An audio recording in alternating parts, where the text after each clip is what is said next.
Halo sahabat cilik, jumpa lagi. Pernah perhatiin nggak kalau hujan turunnya deras banget dan nggak berhenti-berhenti, air di jalanan suka meluap? Nah, itulah yang kita sebut banjir. Hari ini kita bakal belajar bareng-bareng gimana caranya jadi pahlawan kesehatan yang super kuat pas musim banjir.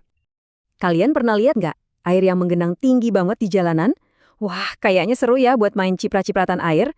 Tapi tunggu dulu. Soalnya nih, di dalam air yang kelihatannya keruh itu ada rahasia tersembunyi. Dan rahasianya bisa bahaya loh. Coba deh bayangin air banjir itu kayak sup raksasa. Tapi ini sup paling jorok sedunia. Waktu airnya mengalir kemana-mana, dia itu bawa semua yang kotor. Kuman, sampah dari got, dan bahkan kotoran hewan. Semuanya diaduk jadi satu di situ. Makanya warnanya jadi coklat dan baunya aneh. Nah, jelas banget kan, ini bukan sup buat dimainin. Nah, ini yang lebih penting lagi. Di dalam sup kotor tadi, ternyata hidup jutaan musuh kecil yang nggak bisa kita lihat pakai mata. Mereka ini seneng banget bikin kita sakit. Yuk, kita kenalan sama kelima musuh kecil ini biar kita bisa selalu waspada. Musuh kita yang pertama, si perut melilit. Kuman ini nih bisa masuk ke tubuh kita kalau kita nggak sengaja pegang air banjir, terus lupa cuci tangan sebelum makan. Akibatnya, perut jadi sakit banget dan kita jadi bolak-balik ke kamar kecil. Nggak nyaman banget kan rasanya? Lanjut, ada si penjajah gatal.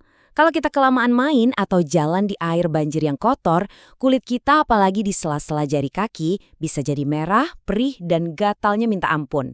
Ini semua gara-gara jamur dan bakteri yang nempel di kulit kita.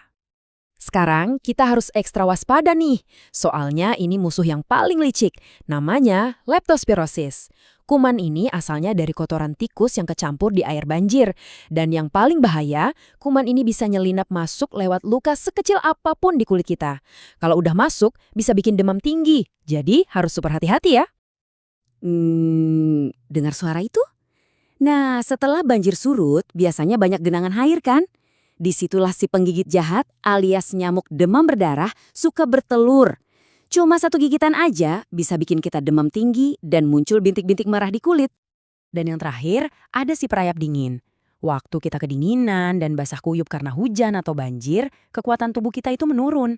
Nah, ini kesempatan emas buat virus flu dan batuk menyerang, bikin hidung kita mampet dan tenggorokan jadi sakit.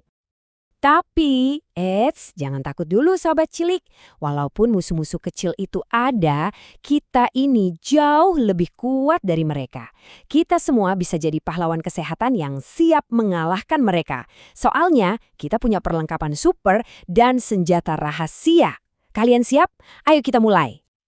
Ini dia 4 senjata rahasia kita. Pertama, perisai sabun. Kuman itu benci banget sama busa sabun, jadi pastikan kita selalu cuci tangan pakai sabun ya. Kedua, pakai baju zirah kebal.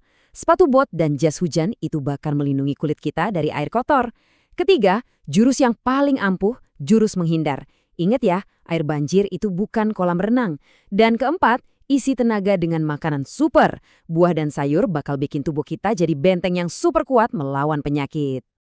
Seorang pahlawan super pun kadang-kadang butuh bantuan loh. Kalau badanmu mulai terasa aneh, nggak enak, atau sakit, jangan pernah disimpan sendirian. Ini saatnya buat memanggil pasukan bantuan terdekatmu, yaitu orang dewasa. Oke, ini dia rencana aksimu kalau butuh bantuan. Yang nomor 1 dan paling penting, langsung kasih tahu ayah, ibu, atau gurumu di sekolah. Jangan pernah mikir, nanti juga sembuh sendiri. Itu salah besar. Dengan memberitahu mereka, kamu membiarkan mereka pakai kekuatan super mereka buat merawatmu. Bisa dengan kasih air minum, nyuruh kamu istirahat, atau membawamu ke dokter pahlawan. Nah, ini dia rangkuman super khusus buat para pahlawan. Kalian bisa lihat di layar, setiap musuh itu ada cara mencegahnya dan ada solusinya kalau terlanjur kena. Coba perhatiin deh, kuncinya itu selalu tentang kebersihan dan menjaga diri tetap sehat. Diingat-ingat ya contekan ini biar kamu selalu siap siaga. Oke, jadi pahlawan buat diri sendiri itu udah hebat banget. Tapi seorang pahlawan sejati itu punya misi yang lebih besar lagi loh. Yaitu melindungi lingkungan dan semua orang di sekitar kita. Inilah tugas pamungkas kita. Kalian tahu nggak apa sih kekuatan super terhebat seorang pahlawan lingkungan? Kekuatan itu ada di tangan kalian semua setiap hari, yaitu membuang sampah pada tempatnya. Yah, sesederhana itu. Setiap kali kamu memilih untuk membuang bungkus permen ke tempat sampah, kamu itu sebenarnya sedang membantu menjaga selokan tetap lancar dan mencegah banjir datang lagi. Jadi selalu ingat kalimat ini ya, dengan menjaga kebersihan, kamu nggak cuma melindungi dirimu sendiri dari penyakit, tapi kamu juga melindungi rumah teman-temanmu, sekolahmu, dan seluruh lingkunganmu dari bencana banjir. Kamu itu pahlawan sejati. Oke pahlawan kesehatan, misi kita hampir selesai. Sebagai ujian terakhir, aku punya satu pertanyaan buat kalian. Setelah semua yang kita pelajari tadi, coba jawab deh, apakah aman bagi kesehatan kita untuk bermain di air banjir dengan kaki telanjang? Aku yakin 100% kalian semua tahu jawabannya. Sampai jumpa di petualangan kita berikutnya ya. Tetap sehat, tetap kuat, dan tetap jadi pahlawan.